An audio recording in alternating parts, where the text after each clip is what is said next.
অনেকজনে বলে যারা ভালোবাসতে জানে না তারা ফ্রি ফায়ারও খেলতে জানে না।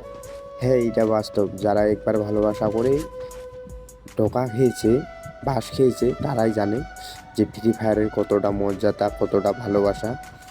ফ্রি ফায়ার ছেড়ে তুমি চলে যাবে, কিন্তু ফ্রি ফায়ার তোমাকে ছেড়ে যাবে না।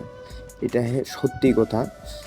তার কারণ তো আপনি একটা মেয়ের সাথে 1 বছর, 2 বছর, 5 বছর রিলেশনশিপ করবেন, একদিন না হলে একদিন ব্রেকআপ হয়ে চলে যাবে, কিন্তু ফ্রি ফায়ার কখনো আপনাকে ছেড়ে যাবে না। তাই বলতেছি, ভালোবাসলে ফ্রি ফায়ারকেই ভালোবাসুন। যে আপনি ছেড়ে যাবেন, কিন্তু ফ্রি ফায়ার কখনো আপনাকে ছেড়ে যাবে না। এখানে খেললে হয়তো কিছু মাইনাস খাবেন, এই এতটুকু। আর একটা মেয়ের সাথে রিলেশন করে আপনার সারা জীবনটাই কষ্টের বুক ফেটে যাবে। আর